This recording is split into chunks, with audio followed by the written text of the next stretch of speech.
So further discussion about shareholder activism.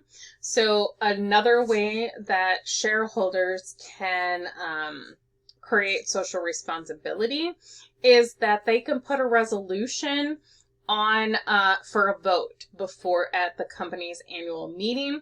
We could see that there's a significant rise in socially responsible shareholder resolutions in recent years, about 400 in 2018.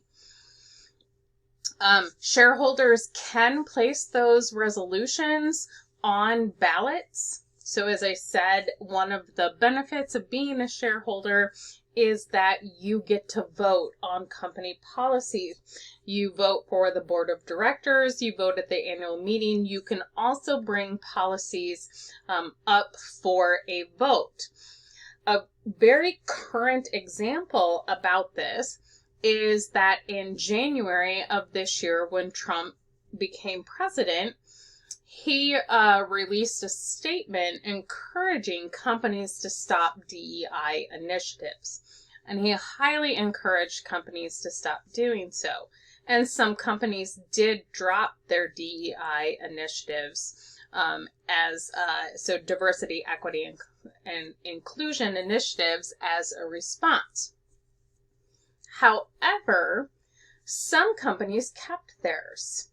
And some of those companies that kept theirs ended up putting it out to a vote for their shareholders.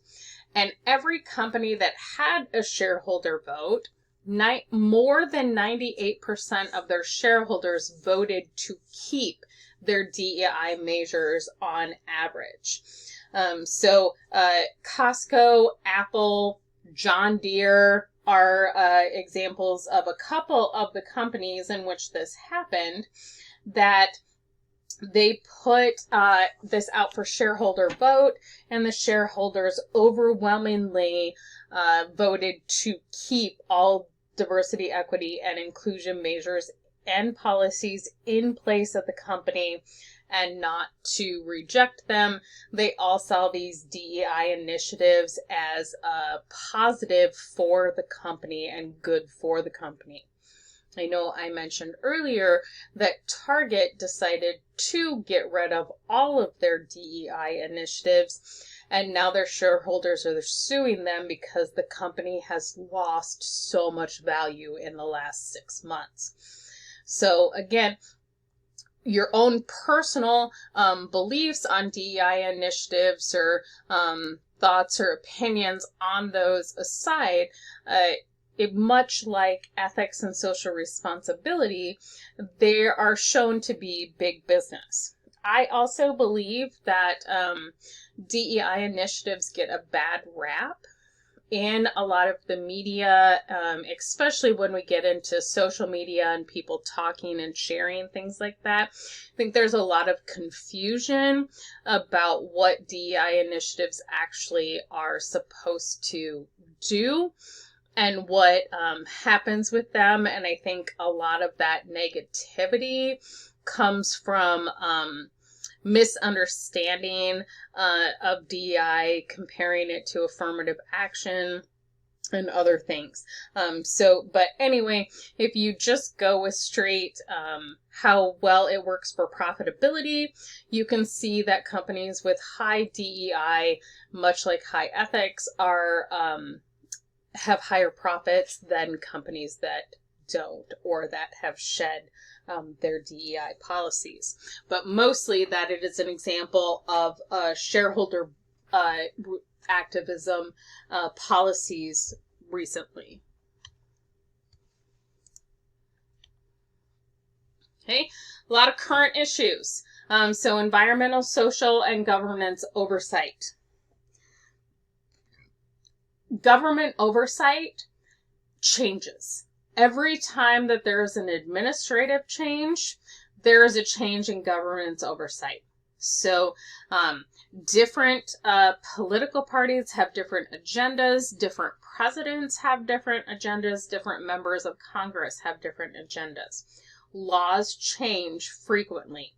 These are environmental laws, social laws, HR laws, how all that kind of stuff. So because that stuff changes frequently, it's important for companies to stay on top of it and keep that information relevant.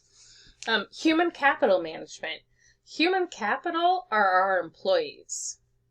So how do we manage our employees? How do we hire and fire them? What are our payment methods? These are all issues in corporate governance. How do we train them? Do we require them to be ethical? Do we have ethics training? Okay. Audit committee oversight of internal controls. This is a SEC measure. So this is something that is required for companies that sell stock to public corporations. A lot of the things that we're talking about can be applied to any business, and some of the things that we're talking about are exclusive to corporations. Audit committee oversight of internal controls is one of those things that is exclusive to corporations. Corporate culture. What do we allow in our culture?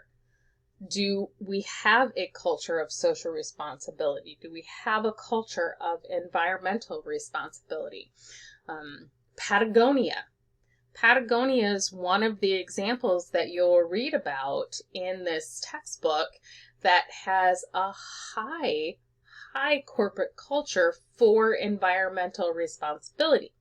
Patagonia is all about the environment. They sell to people who enjoy the environment, and they have a lot of corporate initiatives aimed towards protecting that environment for future enjoyment. Another corporate culture that's very, very protective of the environment is Bass Pro. So the owner of Bass Pro is very, very in favor of protecting the environment so that our waters still produce fish, so that fishing can still occur. Okay, whistleblower protections. We'll learn more about whistleblowers in a later chapter. I'll talk more deeply about this. But what a whistleblower is someone who turns in a company for wrongdoing. This is often somebody who currently works in the company and sees someone in the company committing fraud. What whistleblower protections do is protect that person from being attacked, from being fired, from being prosecuted. There are certain SEC protections also. There can be money awards for turning in a company for fraud if the fraud is found to be actually true, that they are committing fraud. Board diversity and representation of women on boards. So the unfortunate thing is that a lot of that has had to been forced. So there was a long time in society where women weren't allowed in the workplace, and so women weren't on boards, and minorities weren't on boards. And it's been slow to include them as they have become more prevalent in the workplace. And I'm talking, back in women weren't allowed in the workplace in the 30s. They really came in during the World Wars is really when they started working outside of the home. But much like any diversity initiative, diversity brings a difference of ideas. Okay? Companies that have the most diversity are the most innovative. And that is just because companies with really low diversity often has what is called groupthink, where everyone is too much the same and they all think the same way, they all do things the same way, they all have the same ideas. So really the idea around creating diversity is that we create diversity of thought, that we bring people who think about things in different ways. And the more people that we have that are thinking about things in different ways, the better ideas that we come up with. Some places regulate diversity. So many members have to be diverse so that there's representation on boards. So some of that is dictated through board policy and different things. And then hedging policy disclosure rules.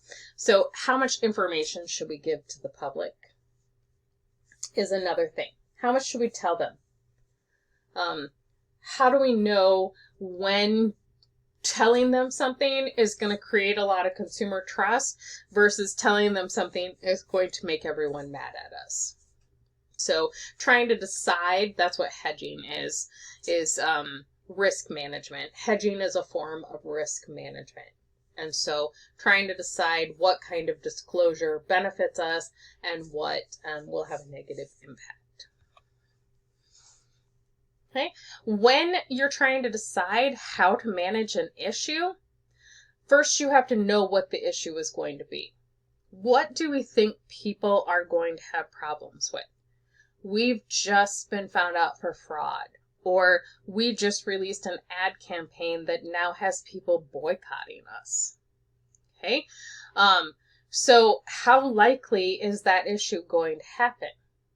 A lot of issues, unfortunately, take companies by surprise. They haven't anticipated that this exact issue is going to happen. And then they have to think, how are we going to respond to it? What are the different ways that we can respond to it? For example, we might talk about Bud Light. So a couple of years ago, Bud Light made some campaigns, and they used a transgender influencer who happened to be transgender, and they put their image on the cans and they released Pride cans. Okay.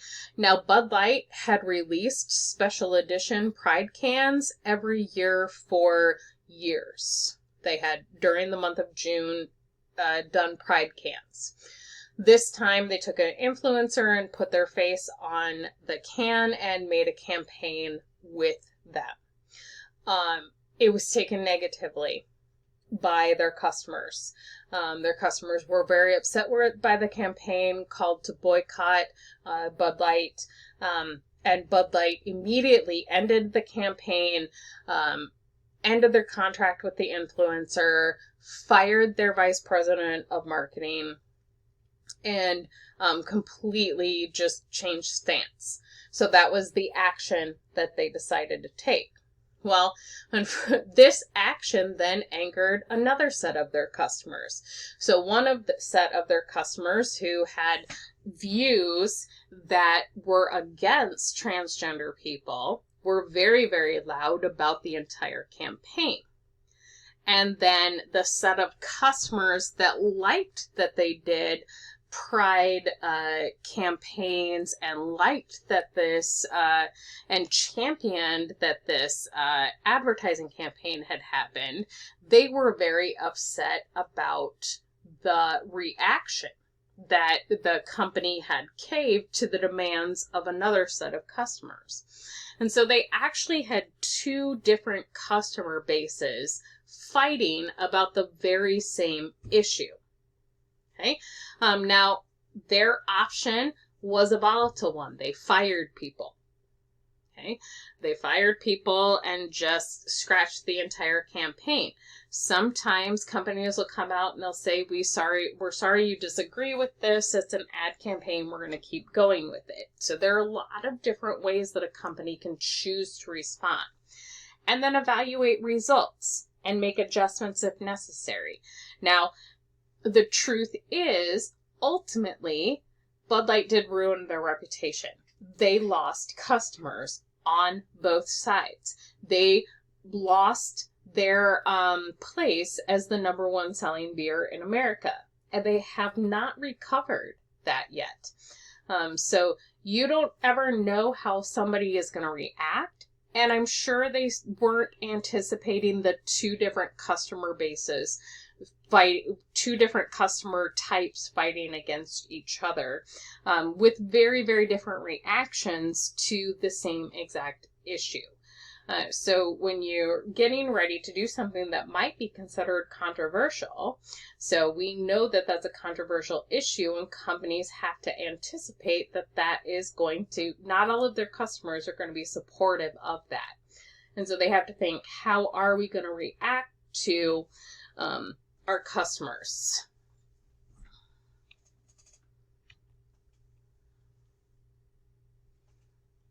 Okay. We'll finish up. I like to keep these videos shorter than 15 minutes, so we're going to end there and finish the last set of slides in another video.